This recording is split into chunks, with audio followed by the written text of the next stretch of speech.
est assez incertain. Écoutez. Nous avons des médecins légistes, nous avons des dentistes légistes, nous avons des experts en empreintes digitales, nous avons des experts en biologie moléculaire.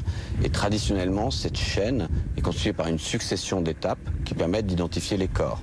À l'heure actuelle, nous disposons de très peu, voire pas de corps dans leur intégralité. Nous sommes dans un choc particulièrement violent qui a généré une polyfragmentation quasi instantanée des corps des victimes. Et les boîtes noires sont arrivées ce soir à l'aéroport de Bamako. Vous allez voir les images de nos envoyés spéciaux Guillaume Bernard et Johan Portal. Vous apercevez ces boîtes noires dans 2 sacs scellés. Une cérémonie protocolaire doit avoir lieu dans la soirée avant que les 2 boîtes partent dès ce soir par un vol Air France. C'est un gendarme malien qui les remettra symboliquement à ses homologues français demain matin à Roissy. C'est un naufrage qui avait coûté la vie à 32 personnes en 2012. L'épave du Costa Concordia a enfin été remorquée dans le port de Gênes pour y être démantelée. C'est la fin d'un long périple depuis l'île du Giglio et une entrée très remarquée dans le port italien. Armel Sémon avec Kathleen Bolin.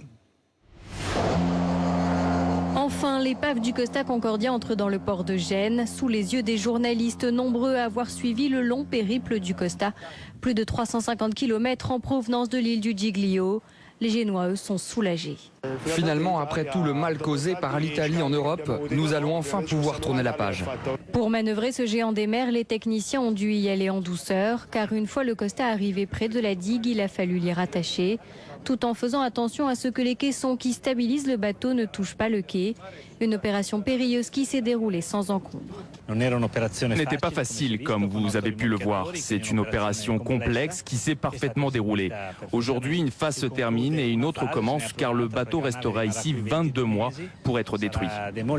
En effet, c'est ici à Gênes que l'épave du Costa va être démantelée. La première étape aura lieu à quai, tout le mobilier sera retiré du bateau. Ensuite, il va être mis dans un dock et démantelé pont par pont. C'est-à-dire qu'on va vraiment, j'entendais tout à l'heure le concept du millefeuille, effectivement c'est exactement ça. Pont par pont, en partant par le haut, eh bien il va être démantelé, déconstruit. Puis l'épave